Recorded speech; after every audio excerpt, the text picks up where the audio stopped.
continue to, she's now an advocate, and this is what she's trying to do. Government and government officials cannot know everything.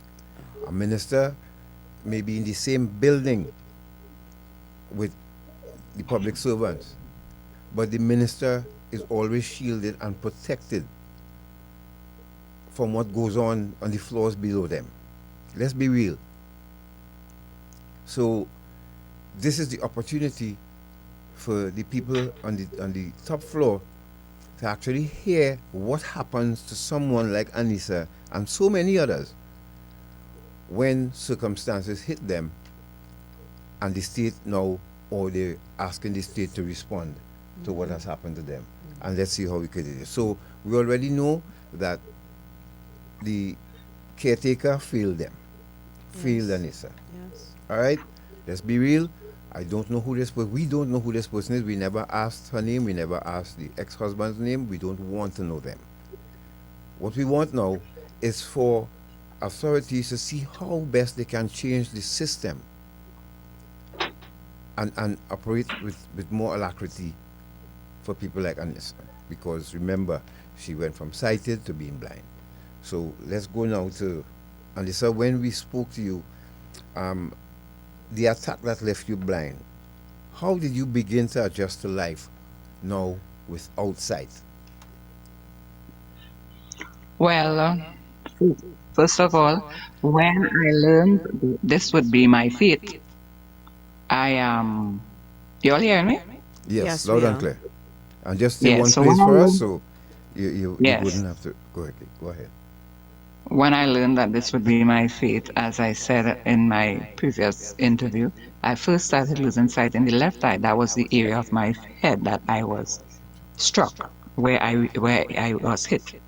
And that I went to the public health hospital, and I was told that I had a cataract in my left eye, and I was treated for that, but it continued to progress.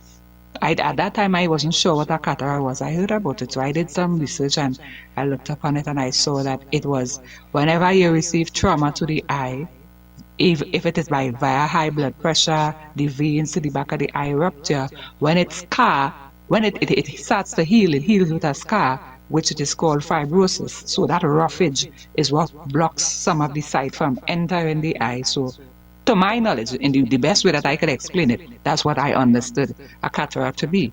And within 3 months, I lose total sight in my left eye. And I was told that because all this strain would now be on the right eye, I may lose sight in it. Eventually, about 8 to 9 months later, I started losing sight in the right eye. I was working. I was back in school, tertiary level education. I was pursuing my diploma in occupational safety and health. And of course, it was traumatic for me because I studied now, well, how I moving forward. I was still praying and believing that no, it wouldn't happen. But as I said, about 8 to 9 months later, the right eye started losing sight, and started to lose sight at a real fast pace. Yes, I was in the public health system. I was going to clinic and stuff. There were days that I had to miss clinic because I have to go to work, and I had to juggle between, do I go to work, do I go to clinic? So there were some days that I had to miss clinic.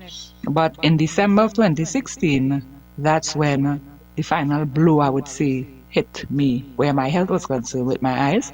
And I had to make that decision. I am not able to work anymore. And I went in where I worked, and I gave in the documents from my doctors and stuff. And from there on, I remember sitting down and I said, well, when I carry in my documents, I was told that the doctor gave me 3 months. So I was told that I would have I would be able to claim for NIS. So I said, but NIS claims, it don't come one time. You have to wait a while. It's a sort of run around. You have to, with me now having my sight diminished, it's more difficult for me to move around, but I still had to go back to work, have them follow the last date work, and where did the injury occur, was it on the work?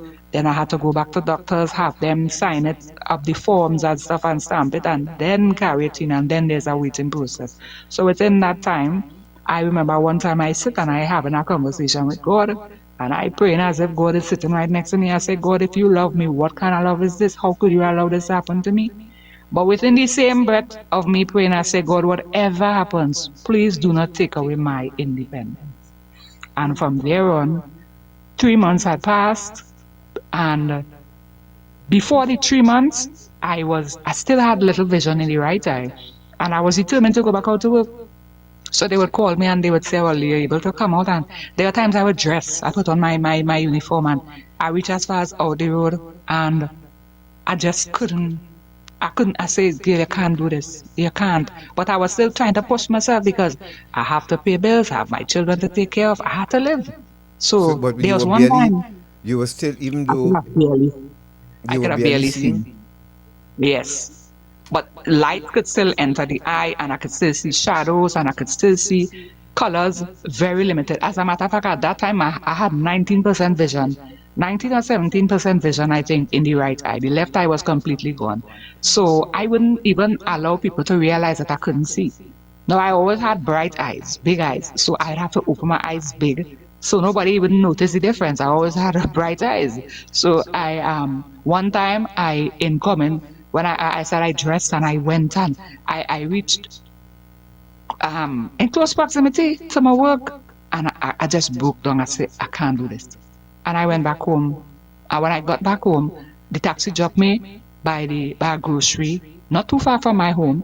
I needed to get some stuff. I went in the grocery and stuff. And I could, as I said, with light illumination, it was easier for me to identify color. So I was still able to identify the bills, the money, what color it is. So I know, well, I ain't robbing myself, you know. And I came out of the grocery and I walk in. I did not even realize I was close to I was on the sidewalk, not realizing that there was an open manhole, and I went straight in. Oh my And there was a God. lady. Yeah, because I couldn't see, I wasn't seeing properly, but I didn't tell anybody anything. So there was a lady who was walking. I think she was behind me. She came out of the grocery as well, I think, and she ran to my assistant and she asked, she said, "What happened?" I didn't want her to know I'm not saying what I said. I don't know. I just feeling kind of lightheaded. And she took me up. She helped me come out. Another guy ran. He took the bag and stuff, and he assisted me.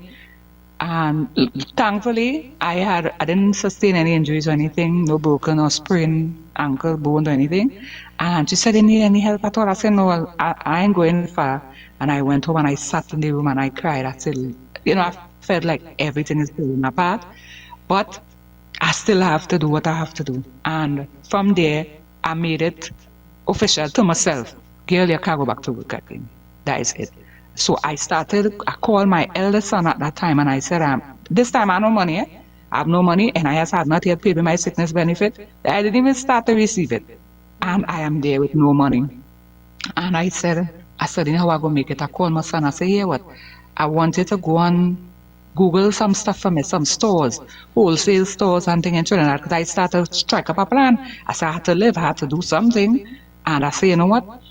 I sit down there and I plan and I said, go up and see where I could get wholesale socks and underwears and like plastic containers and things. And he said, where you going to do? I said, well, I feel like I got to start a stall. He said, where you going to do it? I said, well, boy, I go put a little table, see if I get one of those big umbrellas, and I'll put it on by the taxi stand, the junction area there, and I would sell until better could be done.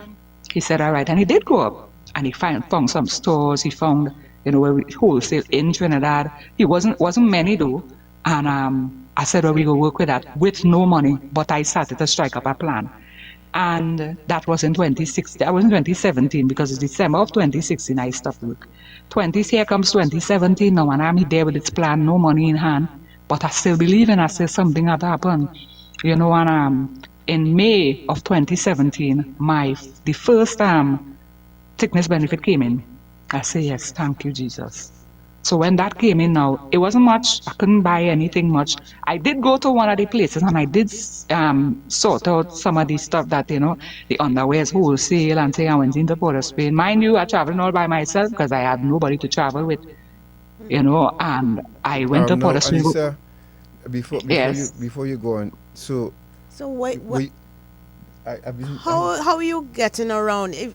did you use a cane? Did That's what I you just about was how did you actually get around in that early period? No, no, I didn't use any cane in the first four. Let me see, 2016, 17, 18, 19, 20, 21, 20. The first 6 years of my impairment, I move around by myself. Well, I would say with the Holy Spirit, yes. It might no, sound weird, eh? no But I people. didn't have no help. No, no. Okay, what about people in the area, like taxi drivers who would be familiar with you because you traveled Yes, every day? Didn't they? yes. Didn't they? Weren't they shocked or to see what has happened? Did they ask? I mean, how did people respond to you and react? People, taxi drivers who I was familiar with because I would have grown up, I grew up in that area.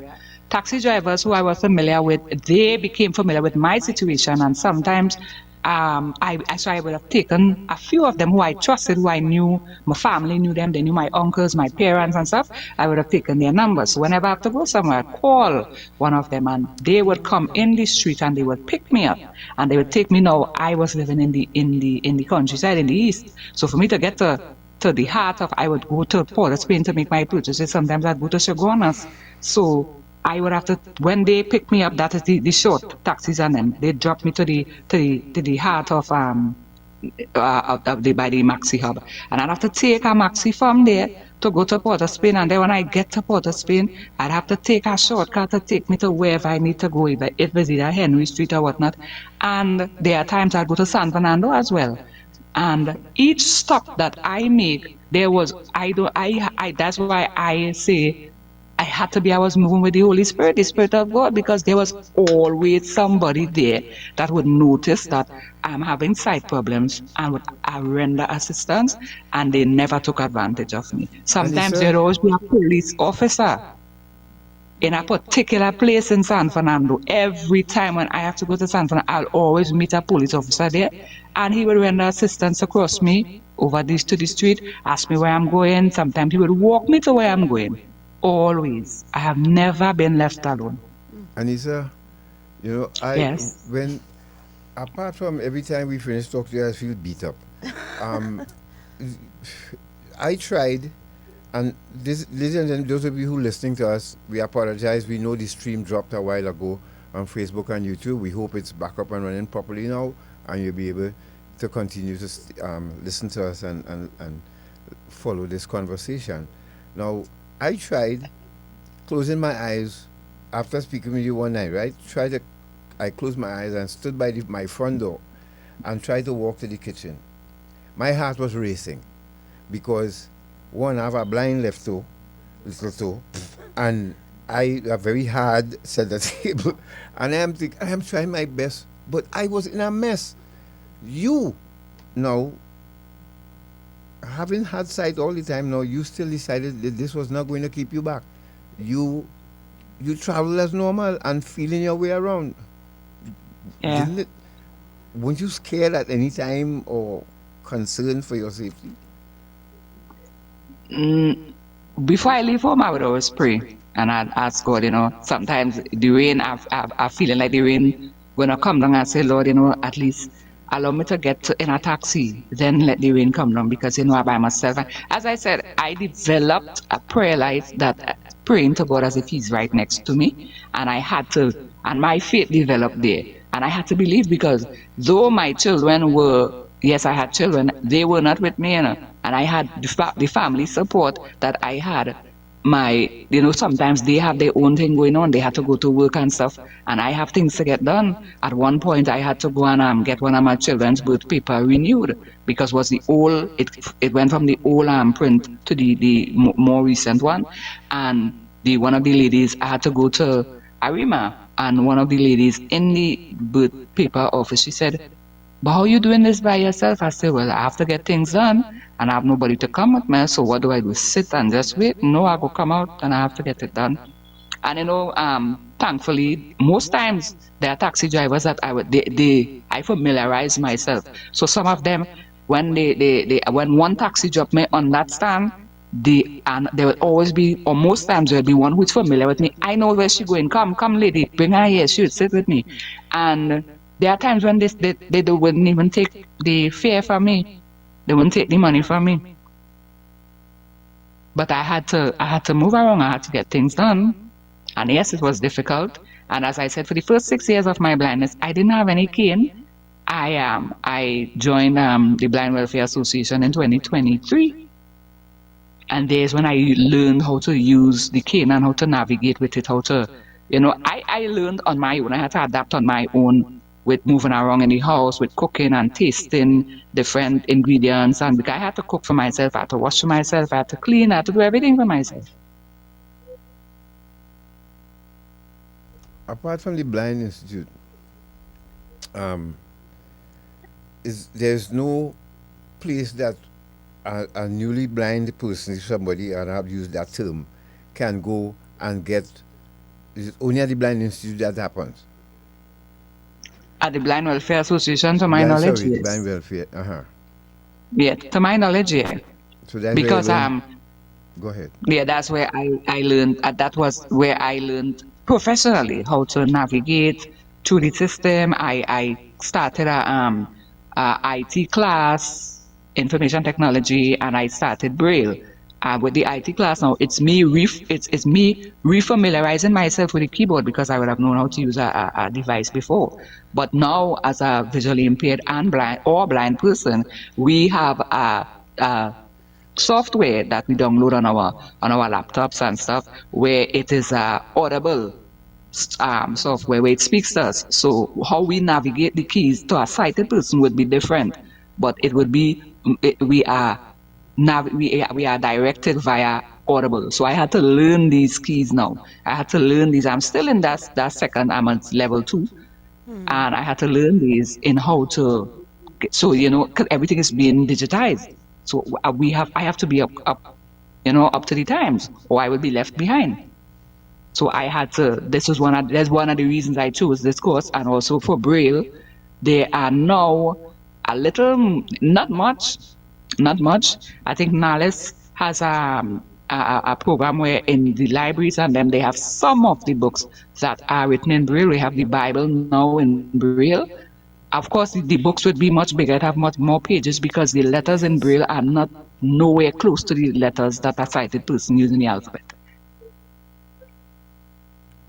I mean. So I would have started this.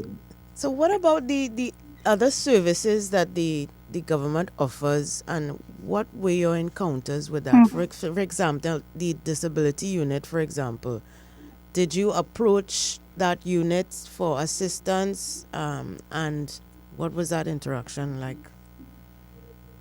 Well, yes, I did. I mean, I didn't have a choice. So in the beginning of my impairment, I did my little research as to where I'll have to go, what I have to go to and stuff. So the first institution I went to was the NIB, to find out what plan there is in place for a person with my situation. And when I went to them, I was told that the documents and stuff that I would have needed, a note from my doctor, stamped from a medical professional, preferably not a private practice, but public. And I would need to go back to my workplace, and a lot of forms to fill out. And I was flabbergasted. I was like, but I cannot see how you could give me a pile of... So wait, Aneesa, the disability unit gave you as a blind person forms to fill out? Yes. A stack of forms. What? And I said, but how am I supposed to do this? And I'm looking at the time, there was a gentleman at the counter. He was very polite, but I mean, he going by what the procedures are at the institution. And I took up the stack of paper, and I'm like, but when I will get this filled out, they are telling me I had to go back to the place of my last employment, which was in Border, Spain. And I'm telling you, at that time I lived in the East. And they tell me I have to go back there. I have to remember all the places that I worked, and I have to, and the information is like, I said, wow, it was very difficult for me. And I got it done. I got it done with some help. I would have called back the last place that I worked, and I explained to them. So I had to send the papers. I couldn't go. I sent it with somebody who was still working there, and I would continue to follow up. And when it was finished, they sent it back for me. And as much as I could have remembered the places that I worked, and I had to do some calling around to find out, if this place still, if the place is still operational and stuff. And I got the information, and my eldest son, he helped me fill it out, and I would have dropped it in. And of course, when they drop it in, yeah, they tell you have to wait 90 days, at least 90 days. Anissa, just hold on 1 second. I want to put this in, in for the record, so that people know that the Disability Affairs Unit of the Ministry of Social Development, when you went to them for assistance to apply for the grant that is available to adults and children, you are blind. You went there and they gave you physical forms that you had to complete and run around and get the information, right? Did they offer to send you those documents via email at all? On the first instant, it was the NIB, and no, they did not. They No, that didn't was offer not to an do that. option. How No, long ago? that How was not long an ago was? option. How long ago was this? That was in 2017. Okay. Yeah, and we had email then, right? So, but I just wanted to share with the audience the objective of the unit and what they're supposed to do for persons with disabilities, right? The objective is to ensure the full participation and inclusion of persons with disabilities within society. They are supposed to function to serve as a resource center on disability issues, to provide technical support and referral for persons with disabilities, their families, and all other persons interested in learning about disabilities. They're supposed to advocate for the rights of persons with disabilities, to conduct research and collect data on persons with disabilities, to implement programs that empower persons with disabilities, and to sensitize and increase public awareness of issues pertaining to persons with disabilities. I just wanted to share that for the record and compare that to your experience, Aneesa, when you went as a newly blind person who was sighted before and became blind. This is the kind of service that you received. No, Aneesa, folks, if you're just joining us, you're listening to Dependency. If you're having problems on Facebook, as usual, as we normally happen from time to time on a Sunday, just hop across to YouTube if that's easier and safer. And please continue to send in your love and support for Aneesa.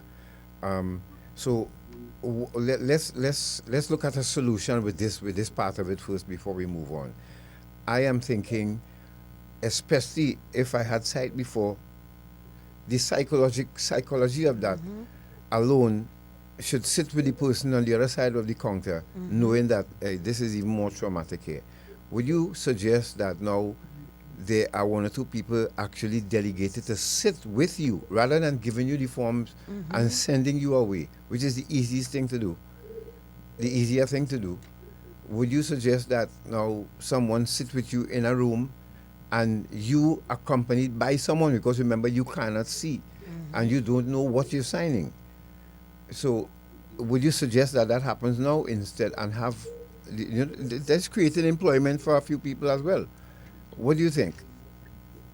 Yes, Mr. Sinclair, I fully endorse that. Having experienced some kind of, when I am presented with a stack of documents, I mean, and no sort of empathy. So I would, yes, I would, I endorse that, and I would agree that this is become mandatory. Not just a suggestion, but that it becomes mandatory, because I am able to share my story. What about those who haven't? Those who are not? Correct. So yes, I would support that it becomes mandatory. And what about the reception from those over the counter? Was it pleasant? Did it leave you feeling comfortable or sad or confused? What was that like? Very rare I would have met an empathetic person beyond the counter. But most instances, no, they were very harsh. They find it taking too long, because I would ask questions. I'd explain to them. I had to explain to most of them. they are telling me, well, you have to do this. So this part here in section A, you put, I said, ma'am, I cannot see. That's why I'm asking you. And then you would hear sometimes they scoff like, or they would sigh. So it's like, I'm being a bother to them. And this is things that I would have experienced in one or more than of the ministries. And it left me, I grew fed up. Plain and simple. I grew fed up because we did not ask to become like this. Okay, this is what it is, and I'm trying to navigate, I'm trying to deal with it, and to know that I am a citizen here, and I am being treated as if I am a burden to the state. Yep. On many instances, I was treated that way, and I gave up at one point. I went to the MP's office in my area for assistance, and over some years, I almost thought my MP was a ghost. I've never met that person. I was always bombarded with the front desk clerk. Sign this, you have to do this, you have to do that. Okay, what days is he available to speak with the constituents? So and so days, I would come in, from so and so time, I would come in. And even on those days, I was never allowed to meet with this person. On one occasion, one of the clerks, well, they get accustomed to seeing me, and they said to me, we can help you with clothes. We can help you with hampers and things for you and your children. Give us the sizes of your children. And I had to put him in his place. I said, this is not my purpose here. I am here for a particular type of help, and this is what I come here for. I didn't come asking for clothes. I didn't come asking for a handout. This is not what I need. And I don't know, apparently he saw well, my family members always used to tell me I'm bold face. So apparently he saw the bold faceness in me. And he said, well, okay. And then he gave me a form because I was seeking assistance to repair my home. He gave me a form and he told me, well, this have to follow, this is what you have to get, this is what you have to get. Again, another form to me, a blind person. Yes. I say, well, I get so accustomed to the system now. It's stacks of forms. But you see, oh, Aneesa, you still with us? Oh gosh, I think she is dropped again. But uh, this is really an indictment on our state apparatus when it comes to persons with disabilities. It's something again that we have spoken about at length, and it really is disheartening to know that something that can afflict any one of us at any point in time, we can become disabled. Yet the institutions that are set up to assist persons who have a disability are not serving them. No, let me rephrase that. Remember, I said, and from my experience too, Yeah. trying to navigate the system in this country here, it's not really the system; it's the people. So, which means that we tend to put bodies behind a counter rather than someone who is suited for that position. We just want to fill spaces, right? And somebody who probably maybe qualified in any other topic but social work, or even can do it, social work. Yes. Because, like I said before, you cannot do this job if that person, when you pass on the street, no matter how busy you are, you notice them and feel empathy. This is the type of people we need in these positions, so that when somebody blind walks through that door, your whole approach would be to let me see how I can make this person's life as comfortable as possible and let them leave here feeling happy. If you don't have that in you, what they will meet is, Yeah. now we do have that, you have to go up the road. Yeah, well, follow this now and come back. That's what you will get. We don't need that, and we have too many of those people in our system. That's the problem. How do you feel? Because of course, when you go to interview for a job, of course you're gonna say, yes, I pay attention to detail. Yeah. Yes, I am caring, and yes, Yeah. I have empathy. But then the consequence of for not providing the service that you're supposed to give, there seems to be no consequence Yeah. for that. I mean, we are sighted, and I meet them all the time. they fling thing back for you. You will respect them by handing them the money in their hand. They will come back and throw it on the counter and go to the next person without even saying thanks. We Yeah. have too many of those people in our society. Too many. We are overrun with people like that, and that, I think, is what makes a ministry get a bad name. Not the minister itself, No, no, no. not the PS, Is No. the are the people But who they also, put, and they don't vet them enough to put them there. Well, this is what I'm saying. We look down. Yeah. compassion, and we don't have that. Yeah.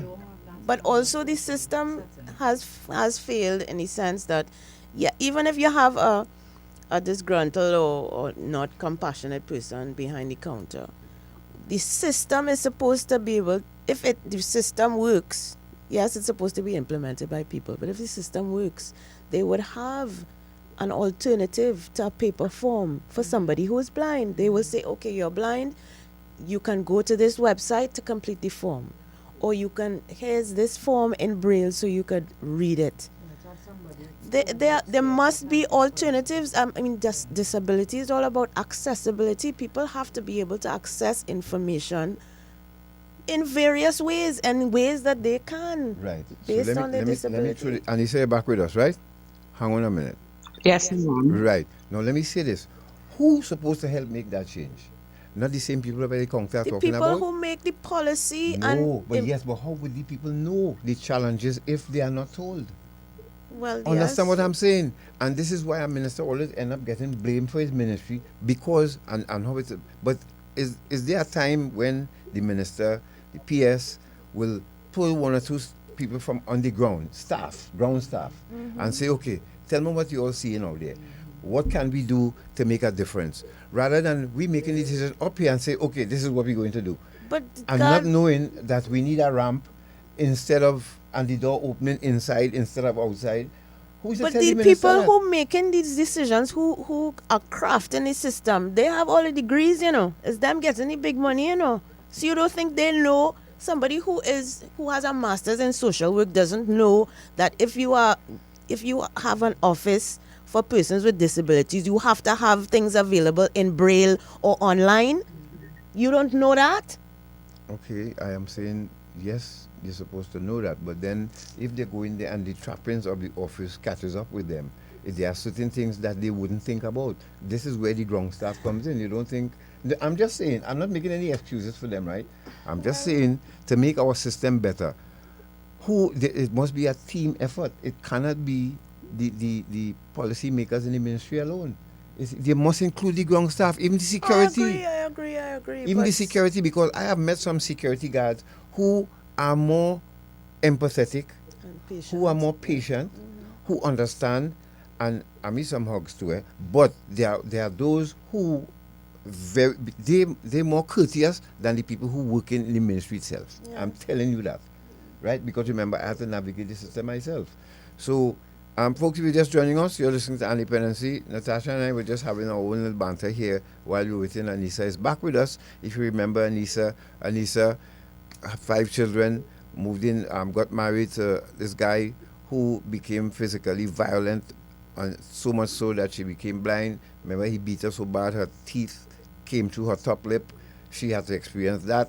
Then after recovering that, she now she had a good job in uniform. She ended up blind, had to She had leave to that leave job. a job and navigate this system now as a blind person. Yes. This world, in fact. I mean, Aneesa, could you talk to us a little bit about? I mean, I know you mentioned how people would help you when you were newly blind, but is there a change now in how you navigate the world and how people interact with you now that they know that you're blind? Well, yes, in some instances, I would say that there has been a change. Well, for me, that change in me adapting to what I would face out there, because as I said, not all the time I would meet empathetic and sympathetic persons. So I had to adapt. So that change began with me. That when I go out there, I am seeking help, I am seeking assistance, or I have to get this done, I have to get that done. The particular ministries that I may need to go to, even private institutions that I have to go to in order to get what I have to get done, I develop always had a plan B. And that I had to develop that tenacity because this system could crush you if you're in good for yourself, as you would say. So I Absolutely. experienced that. I had to find that, come to that place in within me. And I would always say again, listeners might become wary of hearing that term, the grace of God, because this was not me alone. I could not have done this. When I look back at the things I've been through, I did not do it by myself. I could not have done it by myself. And yes, changes, other changes that I would experience with the public. There are times because I became so, I was able to navigate. I had to learn to navigate by myself. And there are times when I would have like either one of my children with me, or if I have assistance with like a person guiding me. There are times I met persons who say, I'm not blind. When the characteristics on the money was they started to print the money with the characteristics on it, they call it tactile. I was ever so grateful because it gave persons like myself a sense of freedom to operate and independence, Yes. and so I learned them. And I would have my money and I would pack it in a certain way in my wallet. I'll put the bigger bills behind and the smaller bills closer to the IDs and like the bank cards and stuff. Right. And so I learned them. And there are times so I sit in a taxi and I'll take out my money, take out the correct amount. And I have heard it people say before, you're not blind. You can't be blind.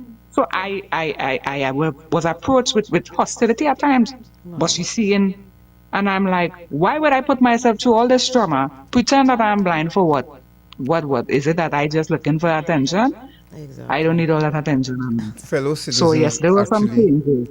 fellow Yes. citizens Yeah. actually, hmm and Question the fact that you're blind. so you, Because I have learned to navigate, Yes. to get around. I had to master that. There are times when I go to the supermarket with one of my children, and people bump into me and they look at me, and I'm like, oh, sorry. And or sometimes I go to the cashier and I am putting up my goods, and I would ask there's one time I asked what's the how much did the cost, how much did reach to my bill reach to, and like she was pointing the screen for me to look at or something, and I had to say to her, I can't see, I pointed Oh, my eyes and she, oh, sorry, and then she mentioned the amount. So yeah, wow. those were some of the changes that I would have faced. And as I said, like whenever I have to, some of the ministries that the government ministries that I would have had to go to over the years, NIB, because I have to renew my medical and even to social welfare, they would do something called a means test. So they are familiar with me. They would know the change that I had received from them. They know that when she comes, she's not leaving until she gets what she come here Right. for. So Right. that's one of the changes we would have experienced in certain ministries. So overall, So yes, I would have experienced changes. were you successful in accessing the disability assistance grant? No, so the NIB, the NIS is a benefit because we all know that's something you work, so it's an insurance scheme. Yes. So Yes. so I was able to access that. However, I was advised by these people at the NIB that because of my situation, I was given the invalidity benefit. So I was advised that I can, in my situation, I do qualify to still go to social welfare because the invalidity benefit is $1,300 and $1,330, which we all know in a time like this. I mean, that was back then in 2017. It still wasn't sufficient to even make groceries, pay Correct. bills, take care of myself. So I was advised that I do qualify still to go to social welfare, and I did just that. Got Okay. to social welfare in 2017, and they did again stack a file, and I went to my doctor. I went to because I was in clinic at the time, and I went to my doctor, public health. They filled out the form. They made a recommendation that I should, that because of the fact that I am unable to see, that this should be done expedient, that they should expedite the process, because they would have, Right. the doctor and the staff and them, they were familiar with me at that time, and they said, but they should be giving you this so long, so they made a note, a little sticky paper, and they put that, it should be expedited. I took it back to social welfare, and I was told, well, they called me back here. They called me, and they, some months after, and they told me, well, Months. we are able to give you public assistance, not disability. I say, but I am disabled. Oh my I God. said, why? Could you explain to me why I am not able to get it? Because, as well, with regards to the law, because your income would exceed a certain amount, seeing that you are getting the benefit from NIS, we are only able to give you public assistance grant, which at that time in 2017 was 1,100 and some odd dollars. So So you're when I supposed went to back, survive on that 1,300 that you're getting from NIS. well, apparently so. That makes no sense. That makes no I went back. sense. When I went back to clinic the next time, the doctors asked me if I was successful, and I explained to them, and they were furious. The entire unit, when everybody, they heard, well, no, she's not able, and the nurses said, no, this is nonsense. So another doctor wrote another form. He said no, because they would have the forms in the office as well Right. for Okay. persons who, because they have the medical social worker attached to the hospitals and the clinics. And Yes. so they asked for one of the forms, and the doctor wrote it over, and he put it bold. This person is in need of disability grant. She is disabled, and with her condition, it is irreversible. And I took it back to them, and still they said to me that the officer that was assigned to my area, she said, she was very polite and all of that, and she said, well, I understand, but remember, now that you're getting the benefit and the accumulated amount of your income per month now exceeds, I think Wow. it exceeds 2,000, you are not allowed to have the disability grant. But The that disability is an grant, you would get the public employment assistance. benefit that has nothing to do with the disability. I don't understand. You see, again, God, this is an example of how the people who designed this system to prevent, because if you're making over a certain amount, you can't get the grant. It is not responsive to the needs of individuals. In her case, she is getting an employment benefit. She's no longer able to work, so she's getting that benefit. She is also disabled, so she should have access to the disability grant, because the unemployment benefit cannot cover the additional expenses she has as a disabled person. Who came up with that? I'm sure it is somebody who have lots of letters behind their name. Um, if you I just, don't know. ladies and gentlemen, I am. You see, the thing is, I am caught between two places here, trying to figure out who came up with these things, these measures, and if there's any other way we could make it comfortable, make life comfortable for people like Aneesa. Is there any other way? Can we revisit all of this? Because ask anybody right now who is sighted, can you and yeah, may be able to survive on $1,300 a week, but not a month. Correct. And there's a big difference. Is it, or is it that we don't use emotion when dealing or making decisions in these issues? By the way, if you're just joining us, you're listening to Dependency, and we apologize once again for the disruption that you continue to experience on Facebook and YouTube. But let's stick with us as we flesh out ways to change the system or inspire change. You know, so Aneesa, as the situation is what now? How are you living now, and what, How are you supporting yourself? how are you apart supporting from- yourself now? Well, currently, I still receive the NIS benefit. I still receive it because I would receive that until the age of 60. And public, the public assistance, I still receive that of $1,300. So accumulated, My total income per month, well, I'm sharing my business. My total income per month is $2,600. Right. Wow. And after I pay my rent, because as I said, was able to acquire my own home, it was not in the best of conditions, but I wasn't getting wet at the point in time. It was a wooden structure. And I would have reached out to the state for help. And when I realized the length of time that I would have to wait and the set around around that I was being given, I started on my own to try and I joined the susu and stuff, and started to try to do little things that would generate a little income, extra income for me, and I started to rebuild from my house in concrete. I was only able to put up at the one part, which is like the toilet area, and the foundation for another bedroom. I was able to do that by myself and also by the grace of God. And so in moving forward, the house itself, the greater structure of the house, which is the bedrooms, the kitchen, the living room area, I was unable to continue to that reconstruction to have it built over, and it become uninhabitable for me to stay. So I had to, and with my disability and stuff, and to navigate within my home, it became difficult. And along with in that period of time, those years, I would have explained earlier, my daughters would have absconded. So there became a time when I was alone, which currently I see. So it was more difficult, the house falling apart and stuff. And I had to move. I didn't have a choice. I had to move and go and start to rent.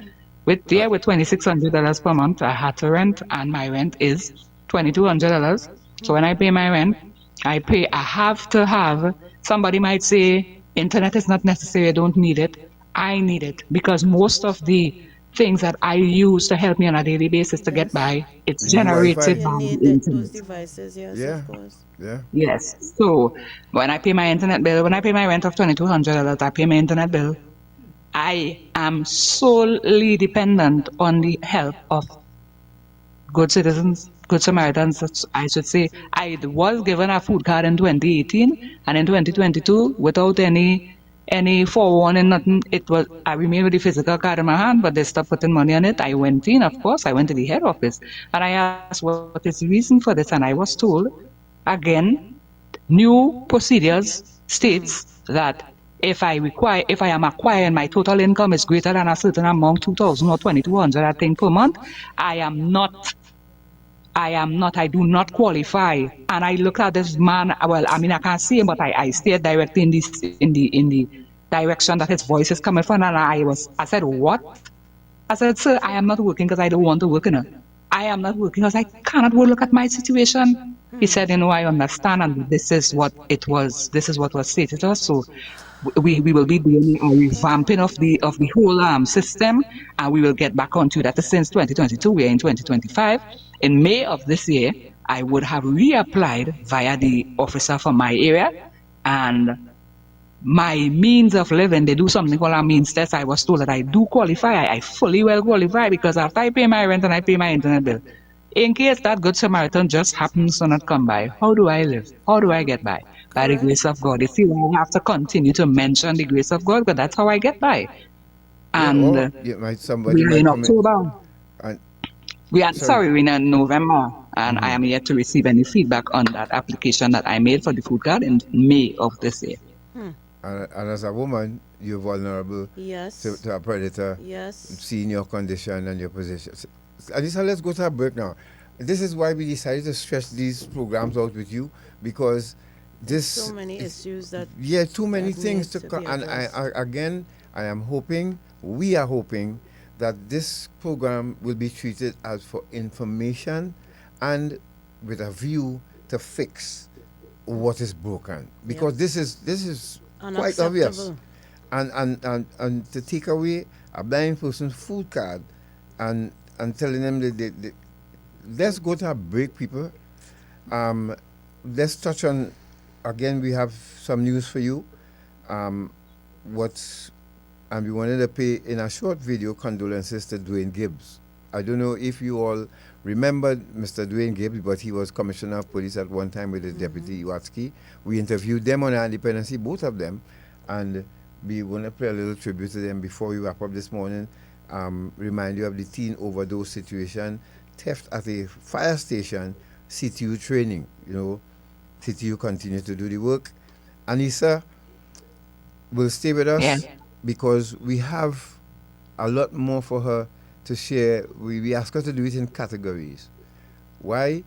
Because it is faster than me trying to get to meet with a minister to explain these things, or for her to meet with a minister to explain these things. Because 9 out of 10 times, people, I am sure, if the minister is not told, he or she will think that everything is running smooth in the ministry, but the public, they want to tell you really how your ministry runs. I feel as the public rather to get that information from rather than staff, because if the PS calls, let's say the supervisor, they will go into that conference room and say, yes sir, yes ma'am, 3 bags full, everything good, we don't need any this, and not knowing that Aneesa downstairs for the last 2 hours trying to figure out how to fill out a form.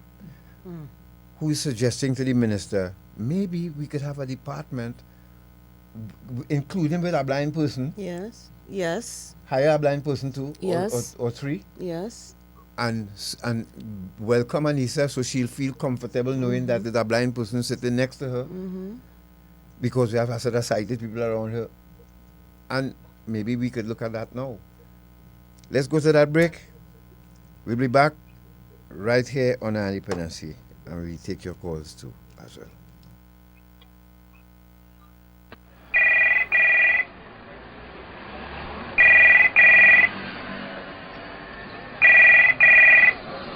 Hello. Hi, this is Patricia Kent from HMP London. Can I speak to Miss Sheila, please? This is Miss Sheila. Hi, I've got an important call for you. Please hold the line. Mommy, it's Sherry. Oh God, Sherry, we looking for you all the time. 3 weeks now. Where you going? Mommy, I'm calling to tell you I get locked up. I had drugs in my luggage and I'm in England right now. In jail. Oh God, Sherry, what? What you do? How you reach there? Oh God, how we gonna do? Oh God, Mommy, don't cry, don't cry, don't cry. It'll be alright. Sorry, I'm sorry. Eye on Dependency. Reality radio at its best every Sunday on I 95.5 FM. Don't Hey, all you, I looking there, home, you know. Who riding with me? What? Oh gosh, you could mash up a line, my boy. Yeah, cause he's still, we coming, bro. But first, one for the road. Nah, I real good, my brother. I have to drive all you home. And besides, it's a police on the road. You's a soft man, or what? Boy, throw back the drink, eh? Well, I'm told you, boy, I'm the designated driver and I must be responsible. So let rest me with that talk now. Let we go. Okay, now, boss. Okay, we coming. Drinking and driving can have devastating consequences. Think before you drink. A message from Eye on Dependency. The Trinidad and Tobago Prison Service Hotline 800 PRSN. It's a toll-free number that anyone can call to report any misconduct or illegal activities within the prison service. All calls are strictly confidential and would remain anonymous. Simply dial 800 PRSN. That's 800-7776. Leave a message and our team of highly trained professionals will treat with your report in a timely manner, promoting security, integrity, public safety, and confidentiality.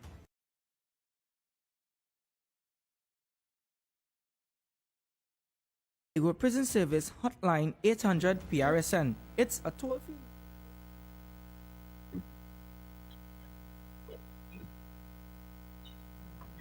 Thank you for staying with us. We apologize about that. Again, we are speaking with Aneesa about what's happening. Oh, okay. A little confused there. Thank you for staying with us. This is Eye on Dependency. We are on our last legs here. It is 31 minutes after 11 o'clock. And we wanted to get through some of the to wrap up our interview with Aneesa and get through some of the things that we have to share. So, the first one is, I don't know which ones you want to... Before, on the next program with Aneesa, she's still here with us, but we'll have to touch on now the funds and what can be done.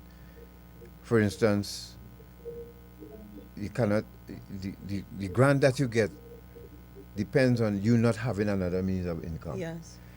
And I am thinking, instead of that being discouraged, I think that should be encouraged. Within reason. Yes. Right? So if I'm getting $1,700 from the state, but if I could set up a table in front of my house that could bring in another $1,000 with things that I sell, why not encourage that so I won't be fully dependent on the state? You know what I mean? And depending on family and everybody else and strangers. Give me the opportunity that if I want to sell fruits, to offset some costs, because the $1,700 cannot cover your basic needs. It $1,000 cannot, for the grocery especially alone. if you have children to see about. If you have a family, or do you assume that everybody who is disabled is a single person?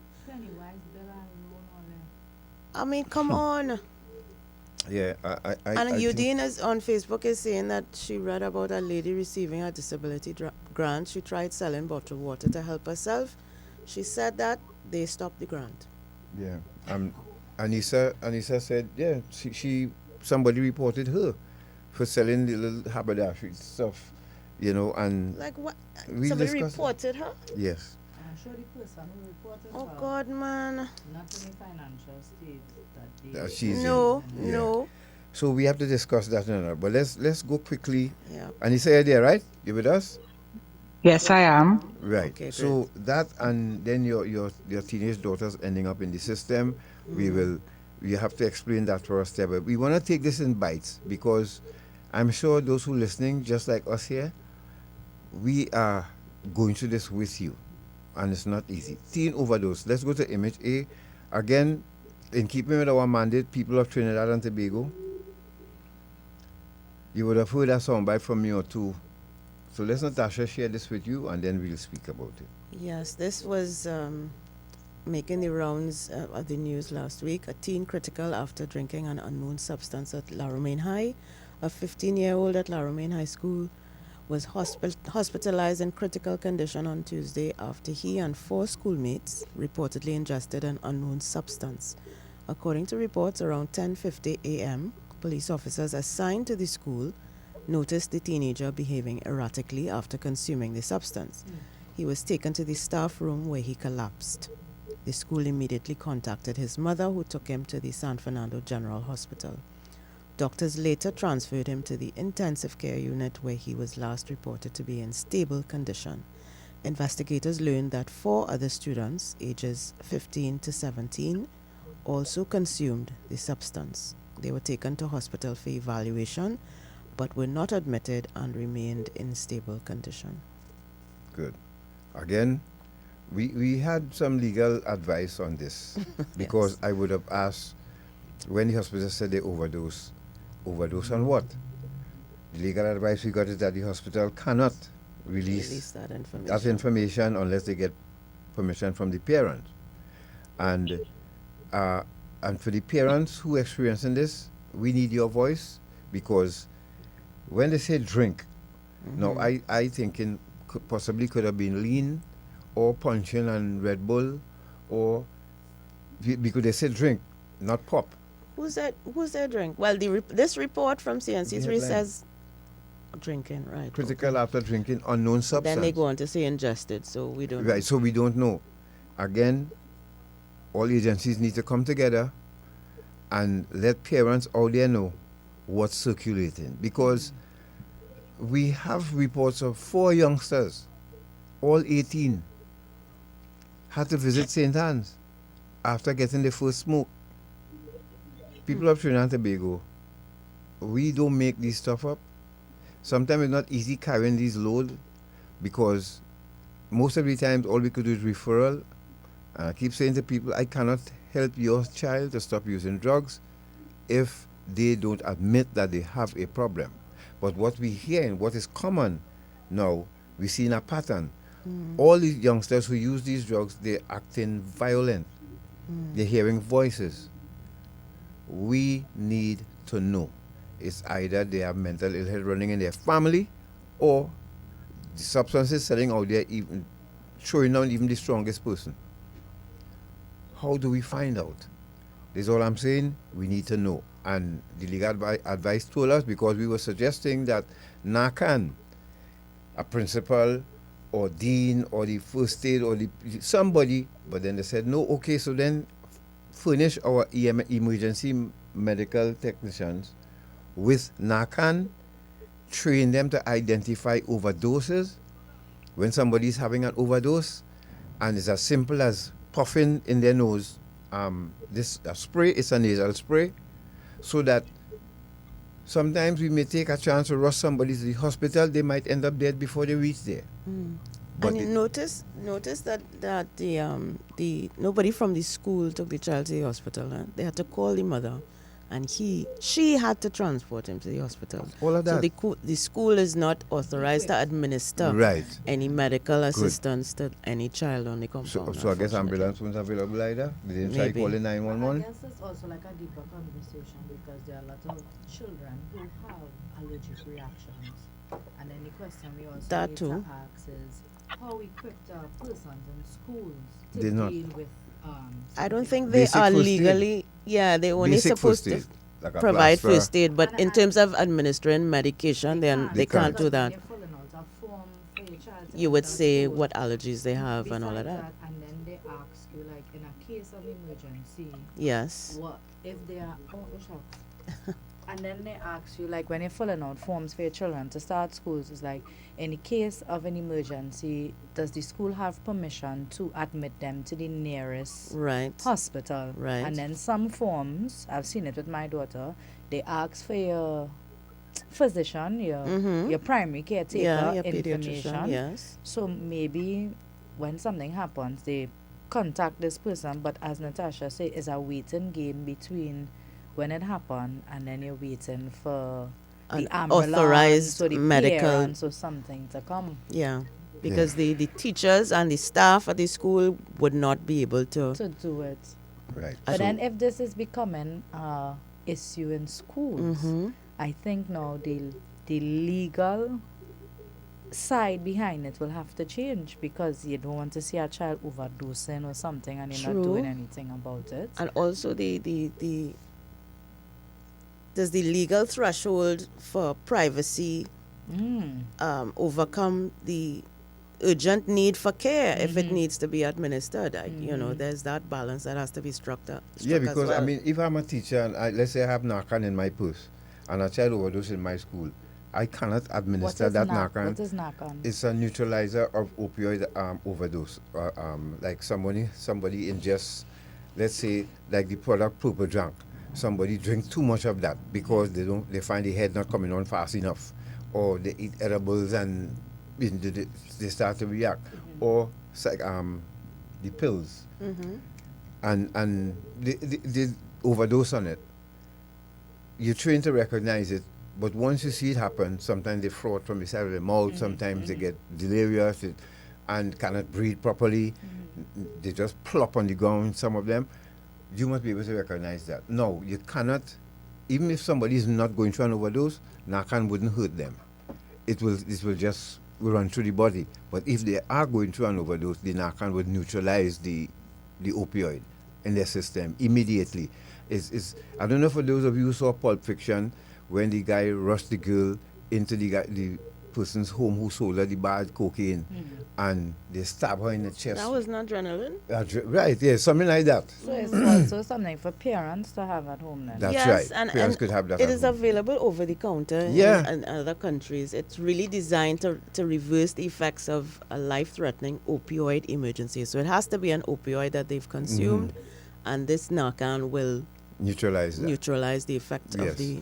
So what we're further saying is that this needs to be a societal conversation. Correct. From the Ministry of Health. And again, it comes back down to educating people about substances and what they can do to your body. If people and children don't know. And our children are experimenting, people, they whether we like it or they not. Don't know. They don't know the risks. And especially if you never smoked before in your life, or drink, and you do that too aggressive, it can hurt you. One time, so we need to have this conversation in earnest, folks. Our children are over in every school in Trinidad and Tobago. None is exempt. Correct. Except those you don't hear about. But they are experimenting. And then, as Natasha and I was talking off air, word of mouth is one of the greatest communications. There are lots of children who are interfering with their parents, Xanax, and all these different things. Thank you very much. And, they squashing it, sniffing it. Yes. And then they're passing it on to your child who is very naive. Yes. And maybe the child who's passing it on, her body is immune to the reaction of it. But your child who goes and tries this for the first time, his or her body don't know how to respond to something like this. Yeah. Correct? So, and parents, if you need to check your medicine cabinet ever so often. All expired pills, get rid of them. If you have to lock your medicine cabinet, do that, because our children have gone a step ahead of us. I am saying this not to alarm you, but to warn you. It's up to you to listen.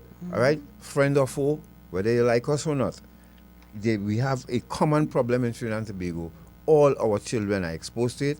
You have to train your child to say no and resist the temptation and walk away from that crew if they have to. Their life more important, right? Let's go to Miss Agatha, is not even about walking away. It's also as teaching them that if they end up in that predicament, what are some of the precautionary methods now you could now take? If you have a friend, as you say, frothing at the side of the mouth or all these different things. What to do? Yeah, what to do. Let's go to image. Now, tell me, Natasha will share this story. Aneesa is still with us, right?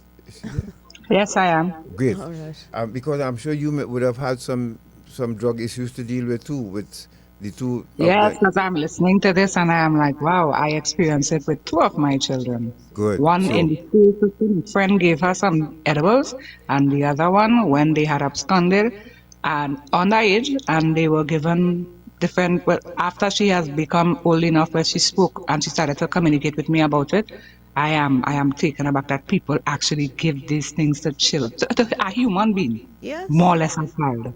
Yeah, there's some evil people out there, girl, and they will give your child that just to see what happened to them or to abuse them. And take advantage of them, because that's what happened. Natasha, share this one now. Boy 13 among 4 held by fire officers for theft at station. 4 men, including a 13-year-old boy, were held by several fire officers. They had earlier robbed at the Sangre Grande fire station in the early hours of the 27th of October. The theft allegedly occurred between 1 a.m. and 2:10 a.m. Police said one of the victims had just completed his shift, and while packing up to leave the station, he realized his cell phone, charger, cologne, and headset were missing. At the same time, another officer reported his phone and watch were also missing. Alerting all the other officers present, a thorough search of the compound was carried out. After speaking with residents living close by, one of the victims learned that several young men from the area had been walking around the compound. Upon checking, a third fireman noticed the driver's door up to his van was open and his phone charger, lighter, and 2 packs of cigarettes were missing. The cafeteria of the station was also broken into. The officers contacted the Sangre Grande police station, and while on the way to make a formal report around 2:45 a.m., they were alerted by a resident that the same group of men seen at the fire station earlier was walking towards the Sangre Grande hospital. The fire officers stopped the group, and some immediately confessing to the theft, while the other 2 denied any involvement. The 4 suspects, including the 13-year-old boy, were handed over to the police. Now, you see the kind of responsible adults we have out there, folks, that encouraging a 13-year-old. First of all, what a 13-year-old doing out of the house that early morning? Correct. Let's go to the parent. Any parents around, the parents know they left, they sneak out of the house. What are you using they stealing these things for? To go and get drugs? How do we know? Shouldn't we by now get to the table with our laws about finding out why people do things? So a simple urinalysis would help, just as we do tests for people DOI. Can we do that, the same thing for these folks, and find out if they have any drugs in the system, what's causing them to do this? Let's go to Image C quickly. The CTU again is at it. I've been at it, this time with the director. Yes. Let's share that with you. The CTU has been led a special training session for the Legal Aid and Advisory Authority, hosted by the director, Alan Miguel. The session focused on human trafficking in Trinidad and Tobago and how to ensure that victims are protected, not prosecuted, while traffickers are held accountable. By strengthening their partnerships with the justice sector, the CTU is working to keep innocent people safe and to ensure that victims know their rights and where to get help. So you can call 800-4CTU or 800-4288 if you or someone you know needs help. You all heard it. Again, we congratulate the CTU for continuing. They're very busy. Director or deputy always out somewhere doing a presentation for the people of Trinidad and Tobago. It's all for you all to listen, and pay attention. All right, so let's go now to our tribute to former Commissioner of Police Dwayne and this Gibbs. is a video. Before you play it, Shortman, just to say that on behalf of our Independency, of course, Garth and myself, we extend condolences to the family, friends, colleagues, and competitors of Dwayne Gibbs. As we heard, he was participating in a triathlon down in Australia, and had heart failure. Yes. He did appear on Our Independency in 2010 alongside his then deputy, Jack Iwatsky, and the provost at the time of the academy, Steve Watt. Yes. So this is just a little clip of our interaction during that show. So you'll hear Dwayne Gibbs' voice, you'll hear Mr. Iwatsky's voice as well. Travel well, Mr. Gibbs, and thank you for your service to Trinidad and Tobago. The diet. Well, only diet before. Well, you know what? I wanted to avoid this question. They're eating pilau and roti every day. And vegan shack. But I've got to answer this because back when I was a school resource officer, I go into the schools with the little guys. And they were constantly asking, what did you eat for breakfast? Because I don't know what they think. We eat nails or I'm not sure. But we eat basically the same thing everybody else does. Certainly the food is different here in some parts, but a lot of the food we have experienced before. And I think I can speak on behalf of everybody here. I enjoy the food. Lovely. You know, it's been good. I just had very recently had a great bacon shark. And I know that I won't have it all the time, but they're very, very good, and I certainly enjoy them. I was telling you, Dasha, he's playing from that because shark question, because I knew I probably answer that. Bacon shark will come up at some point. Mr. Watts, any final comments from you? No, just pleased to be here. I cook for myself. I cook very well, I may add. Well, I must say you're all very physically fit gentlemen, and I hope that it would transcend and rub off on the entire police service.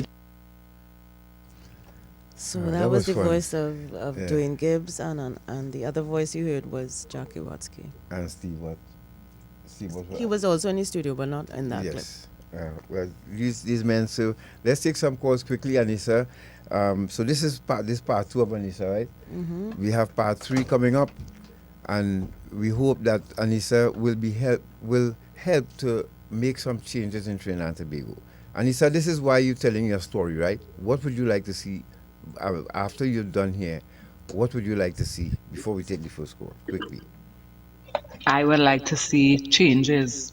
I would like to see laws amended. I would like to see laws created to help persons in my situation and even young people like that would have experienced stuff that my daughters would have experienced. I would like to see these changes, not just vocalized, but I want to see it. I would like to see it become legislation to make real change. I'm not advocating for advocacy's sake. I'm advocating because I don't want another human being, another mother, another child to face, another disabled person to face what I have faced. Yeah, because having been blinded by a husband, ex-husband, you know, I think he should still be contributing to your life, but we'll discuss that next week. Let's take the first call. Hello, good morning. Hello? Mr. God.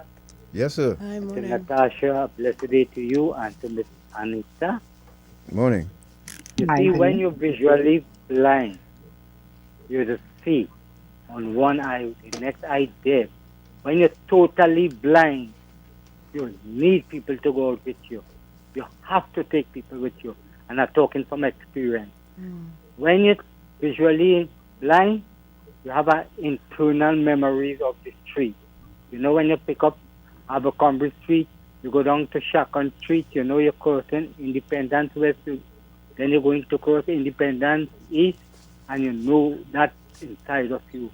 And sometimes the blurriness in your eye. But when you're totally blind, you could have what cane that could never, ever guide you. Never.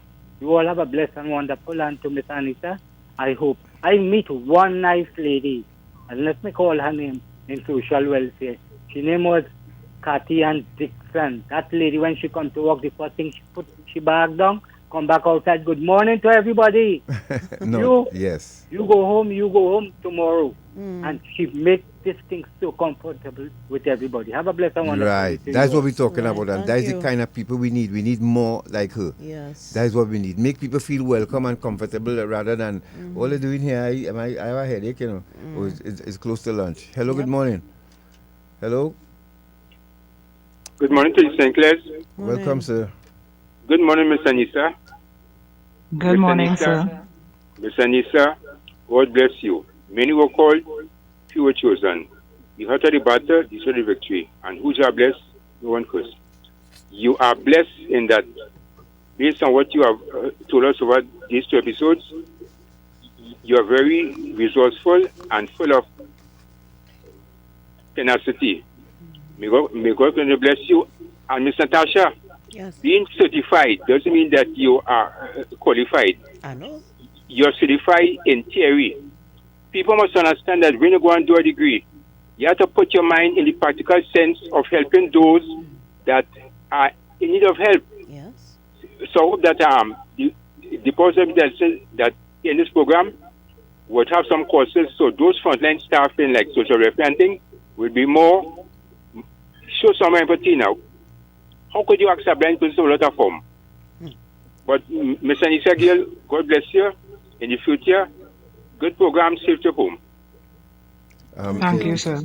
Yeah, it's really nice to what the guy just described, the caller before. yes. How the lady would come, put her bag down, and come back outside and say, "Morning, everybody. How are you going?" And make a little joke, have everybody comfortable. That is the environment that we need for people with disabilities, especially. Yeah. Thank you, sir, and thank you, ma'am. Whoever you are, he called your name. I say thank you very much for your service because that's what we need. Hello. Welcome. Morning, God. Morning. Morning, Miss Sinclair, the whole team, and Aneesa. Good morning. Good morning. I'm familiar with this voice. Yes. Let me see if I could blow back here a little bit. There's vex with me. Just do slander nobody, your partner. Everything is not money.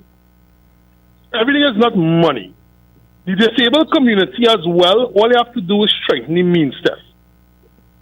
The means test needs to be strengthened that you're going to help the people that need to be helped.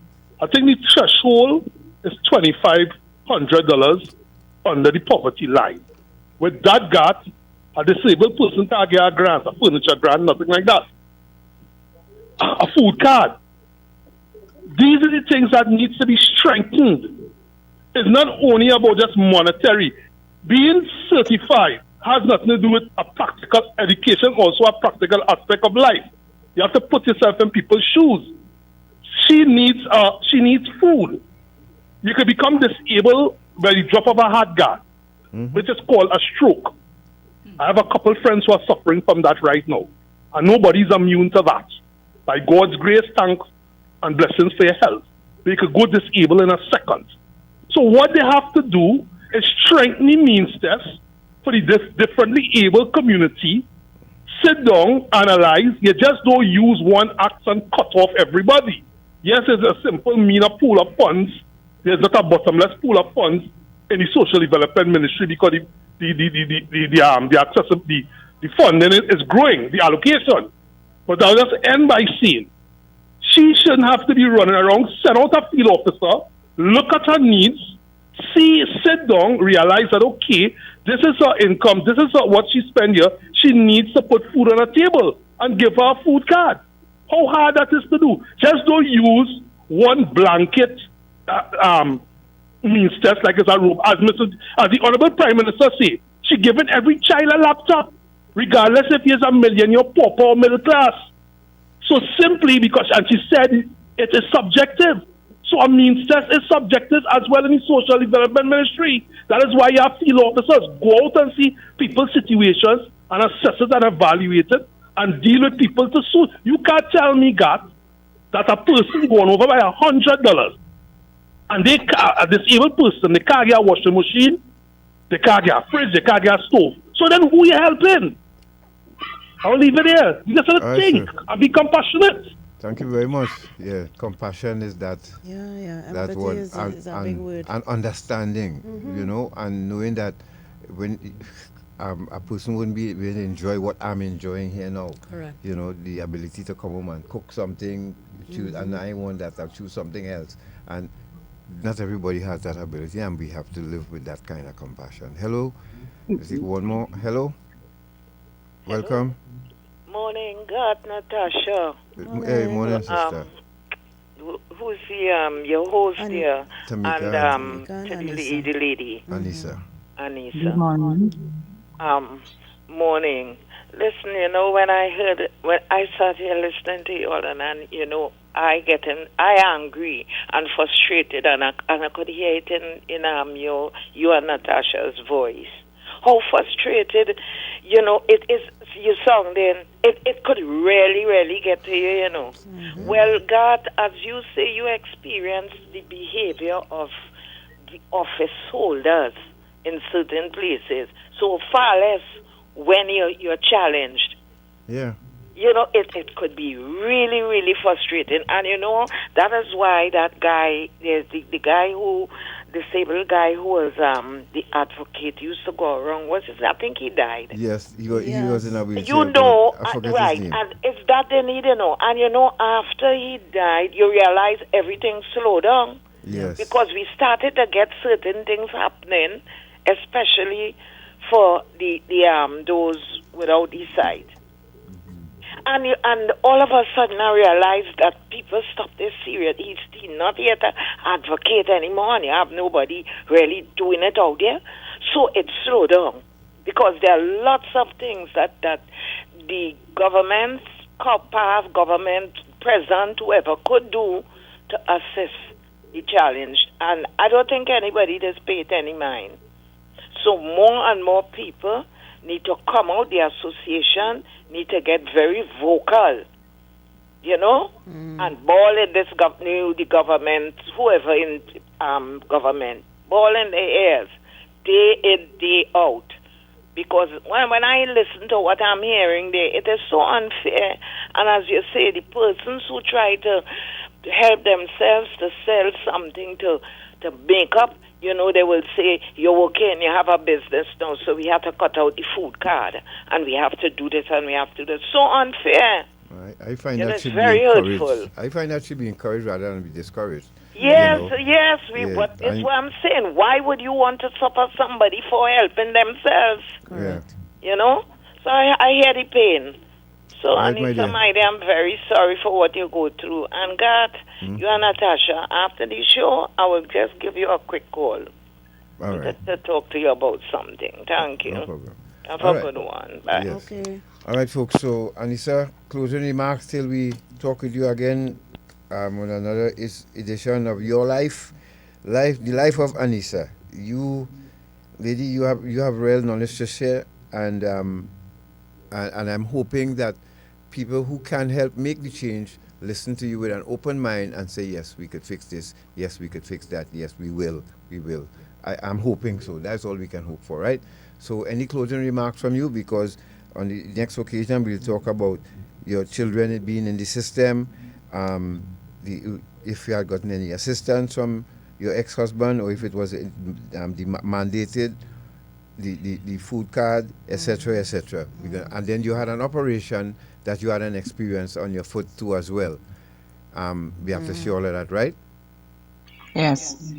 Okay, so your closing remarks to your listeners and people who support you this morning? My closing remarks, I'd like to say to the powers that be, if any of them are listening or anybody who is listening that is affiliated with these ministries and stuff, I would like to see more sensitization and education to the public about the awareness also of situations that we as the disabled and differently able community may face. I would also like to see the enactment of the current laws and even further legislation.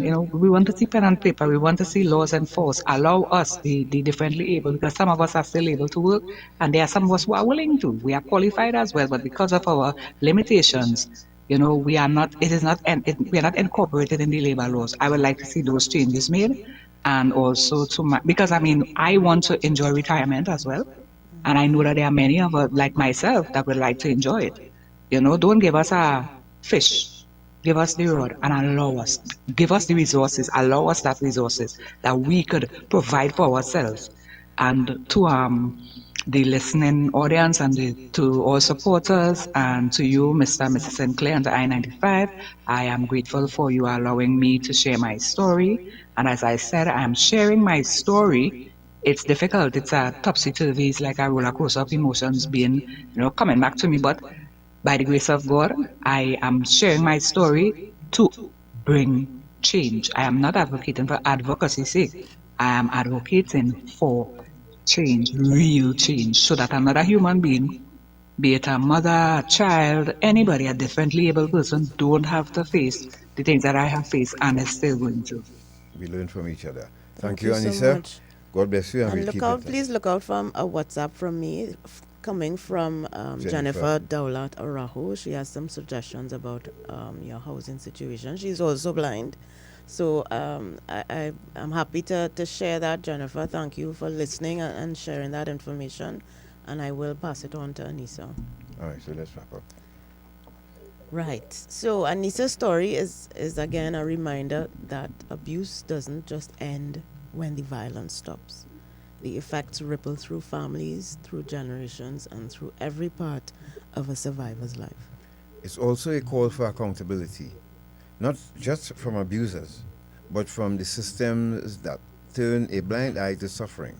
When survivors lose their sight, their safety, or their freedom, society must not look away. We thank Aneesa again for her honesty and courage, and for reminding us that recovery is not about pity, it is about power. And we thank the Ministry of Homeland Security Counter-Trafficking Unit, the Ministry of Homeland Security, for allowing us to bring this information to you. If you or someone you know is living in fear or facing abuse, reach out. Help is available, and no one should have to face it alone.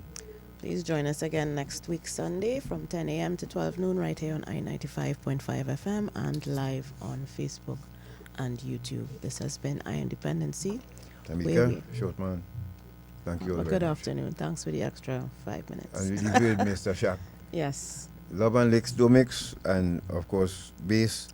We drop you again next Sunday, God willing. Let's go. Take care. Have a great week. Be safe. With the woman, them and tell them again, don't bother with it. Some man claim that they love the woman, but they love to push and shove the woman. Say they know how to treat the woman, but they love to batter and beat the woman. Some man claim that they love the woman, but they love to push and shove the woman.